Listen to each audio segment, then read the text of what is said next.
بسم اللہ الرحمن الرحیم۔ ناظرین گرامی، اس ویڈیو میں بتایا جائے گا کہ عید الاضحیٰ کے موقع پر قربانی کرنا کیوں ضروری ہے، قربانی کرنے سے کیا اجر و ثواب حاصل ہوتا ہے، اب کون سے 3 لوگ ہیں جن کی قربانی قبول نہیں ہوتی۔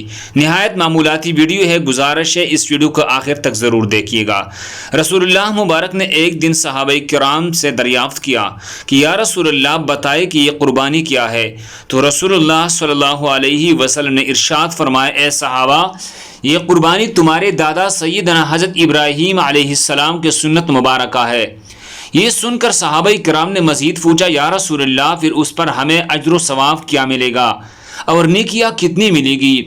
تب نبی صلی اللہ علیہ وسلم نے ارشاد فرمایا، جس جانور کی تم قربانی کرو گے اس جانور کے ہر ایک بال کے بدلے تمہیں ایک نیکی ملے گی۔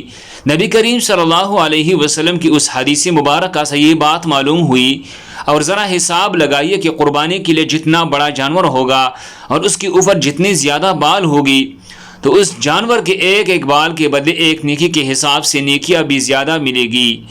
محترم ناظرین، پیاری نبی کریم صلی اللہ علیہ وسلم نے ایک دن اپنے پیارے بیٹے سیدہ فاطمہ الزہرا رضی اللہ تعالی عنہا سے ارشاد فرمایا، اے میری بیٹی فاطمہ، اٹھو اور قربانی کے جانور کے پاس رہو، یعنی آپ کے نام کا جو جانور اللہ تبارک و تعالیٰ کی بارگاہ میں قربان ہونے جا رہا ہے تو اس جانور کے پاس رہو۔ یہ ارشاد سن کر سیدہ فاطمہ الزہرا رضی اللہ تعالی عنہا نے وجہ دریافت کی، اے ابا جان، اس میں کیا حکمت پوشیدہ ہے کہ میں اپنے جانور کے پاس رہو؟ تو یہ سن کر نبی صلی اللہ علیہ وسلم نے فرمایا، اے بیٹی فاطمہ، اس لیے کہ اس جانور کے خون کا پہلا قطرہ زمین پر گرتی ہی اللہ تبارک و تعالیٰ تمہاری پچھلی تمام گناہ کو مٹا دے گا۔ ناظرین کرام، اس حدیث مبارکہ کی 2 فضیلتیں علماء کرام نے بیان فرمائی ہے۔ پہلی حکمت جو اس ارشاد سے معلوم ہوئی ہے کہ نبی کریم صلی اللہ علیہ وسلم خود کو اور اپنے اولاد کو اللہ تبارک و تعالیٰ کی بارگاہ میں انتہائی عاجزانہ انداز میں پیش کرتے ہیں، ورنہ سیدہ فاطمہ الزہرا رضی اللہ تعالیٰ عنہا تو وہ معصوم ہستی ہے جن کی ساری زندگی گناہوں سے پاک مبرہ ہے، تو ان کے نامہ اعمال میں تو کوئی گناہ موجود ہی نہ تھی کہ جن کی معافی مقصود تھی، بلکہ یہ صرف اور صرف نبیوں کے سردار رحمت العالمین صلی اللہ علیہ وسلم کی عاجزی کو ظاہر کرتی ہے۔ دوسری حکمت تب معلوم ہوئی جب سیدہ فاطمہ الزہرا رضی اللہ تعالیٰ عنہا نے نبی کریم صلی اللہ علیہ وسلم کا ارشاد مبارک سن کر دریافت کیا، یا رسول اللہ صلی اللہ علیہ وسلم، کیا یہ فضیلت صرف اہل بیت کے لیے ہے یا تمام امت مسلمہ کے لیے ہے؟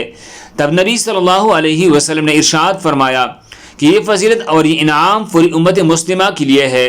سبحان اللہ! معلوم ہوا کہ جب کوئی شخص اللہ تبارک و تعالیٰ کی راہ میں جانور قربان کرتا ہے تو اس جانور کے جسم سے خون کا پہلا قطرہ جب زمین پر گرتا ہے تو اللہ تبارک و تعالیٰ اس قطرے کے ساتھ ہی اس شخص کی پچھلی تمام گناہ کو مٹا دیتا ہے۔ پیارے نبی کریم صلی اللہ علیہ وسلم نے ارشاد فرمایا، جو شخص استطاعت ہونے کے باوجود اور قربانی کی گنجائش ہونے کے باوجود بھی قربانی نہیں کرتا، مال بھی ہے، دولت بھی ہے، پیسہ بھی ہے اور سب کچھ ہے، پھر بھی اگر وہ قربانی نہیں کرتا تو ہماری عیدگاہ میں نہ آئے۔ حضرت سیدنا امام جعفر صادق رضی اللہ تعالی عنہ لوگوں کو واعظ و نصیحت فرما رہے تھے، درس قرآن دے رہے تھے اور قربانی کی فضیلت اور قربانی کے مسائل بیان فرما رہے تھے۔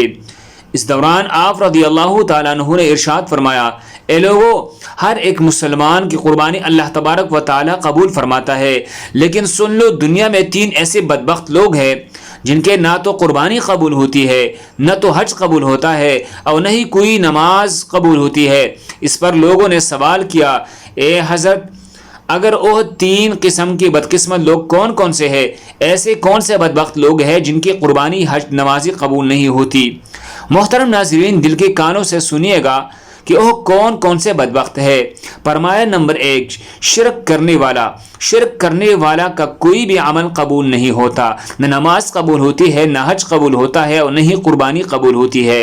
اللہ تبارک و تعالیٰ کے ساتھ کسی کو شریک ٹھہرانا شرک کہلاتا ہے۔ اللہ کا دروازہ چھوڑ کر کسی غیر کے دروازے پر جا کر بھیک مانگنا، خیرات مانگنا، مشکلات کا حل مانگنا شرک ہے۔ دیہاتوں میں اکثر نادان لوگ اپنے کم علمی اور نادانی کے سبب بزرگوں کے درباروں پر جا کر شرک کرتے ہیں۔ ان سے کہتے ہیں کہ بابا جی ہمیں اولاد دے دے، ہمیں روزگار دے دے، ہمارے مشکلیں حل کر دے۔ ایسے نادانوں کو یہ بھی معلوم کہ وہ کتنا بڑا گناہ کر رہے ہوتے ہیں۔ ایسے نادان کی آہ وزاری کو سن کر قبر میں پڑا اللہ کا نیک ولی بھی ایسے شخص پر لعنت کر رہا ہوتا ہے۔ ایسے بزرگ بھی یہ کہتے ہوں گے کہ او لعنتی انسان، میں تیرا خدا تو نہیں، تو کیوں مجھے فرعون بنا رہا ہے، جس خالق حقیقی کے در پر میں اپنے سر کو جھکاتا ہا، جس میں ساری زندگی اپنی تمنائیں خواہشات مانگتا، جس میں نیکی کی طاقت و توفیق مانگتا کرتا تھا، تو بھی اس رب سے کیوں نہیں مانگتا، اس سے بھی کیوں نہیں مانگتا جو سب کو دیتا ہے، اس کے سامنے ہاتھ کیوں نہیں پھیلایا تھا جو تیرے خالی ہاتھوں کو، تیرے خالی جھولی کو بھرنے کی اصل قدرت رکھتا ہے، میرے سامنے اپنا سر جھکاتے ہوئے کیا تجھے شرم بھی نہیں آتی؟ تو یہ اتنا بڑا گناہ ہے کہ اللہ تبارک و تعالیٰ کو چھوڑ کر کسی انسان کے سامنے سر جھکانا، اس سے اپنی خواہشات کی تکمیل کی امید لگانا، اور یہی شرک ہے۔ تو میرے نبی نے فرمایا صحابہ شرک سے بچ جانا، اگرچہ تمہارے ٹکڑے ہی کیوں نہ کر دی جائے، پھر بھی شرک سے بچ جانا۔ یاد رکھنا اگر شرک کرو گے تو تمہارا کوئی بھی عمل قبول نہیں ہوگا۔ محترم ناظرین، کیا آپ جانتے ہیں کہ جب کوئی انسان زنا کرتا ہے تو اس شخص پر اللہ تبارک و تعالیٰ کو بے حد غصہ آتا ہے۔ اللہ تبارک و تعالیٰ زانی انسان پر غضبناک ہوتا ہے، کیونکہ ایک مومن جب زنا کر رہا ہوتا ہے اس وقت ایمان سے خارج ہو جاتا ہے، اسی طرح ایک مومن جب چوری کر رہا ہوتا ہے اس وقت بھی ایمان سے خالی ہو جاتا ہے۔ اس لیے اللہ تبارک و تعالیٰ ایسے انسان سے غضبناک ہوتا ہے۔ مومن جب جھوٹ بول رہا ہوتا ہے، جب سودی لین دین کر رہا ہوتا ہے، جب نماز ادا نہیں کر رہا ہوتا، تو ایسے صورتوں میں اللہ تبارک و تعالیٰ انسان پر غضبناک ہوتا ہے، لیکن اتنا نہیں ہوتا جتنا شرک کرنے والے پر ہوتا ہے۔ یہی وجہ ہے علماء کرام فرماتے ہیں اللہ جس کو چاہے بروز قیامت معاف فرما دے گا، لیکن شرک کرنے والے کا ٹھکانہ ہمیشہ ہمیشہ کے لیے جہنم ہی ہوگا۔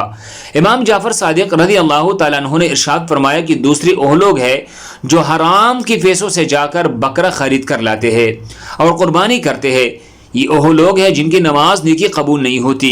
حرام اللہ کو بے حد ناپسند ہے، کیونکہ حرام پر ہمیشہ شیطان تھوکتا رہتا ہے۔ علماء کرام کہتے ہیں کبھی اپنی اولاد کو حرام کا ایک لقمہ بھی نہ کھلانا، کیونکہ حرام کمائی سے کھائی گئی خوراک ان کی آنکھوں سے حیا کو چھین لی گئی، شرم و حیا چھین کر تمہارے اولاد کو بے حیا بنا ڈالے گی۔ پوچھا گیا حضرت تیسری بدقسمت لوگ کون سے ہیں جن کی قربانی قبول نہیں ہوتی؟ فرمائے وہ سود کا کاروبار کرنے والے اور سودی لین دین کرنے والے لوگ ہیں جن کی قربانی اللہ تبارک و تعالیٰ کی بارگاہ میں مقبول نہیں ہوتی۔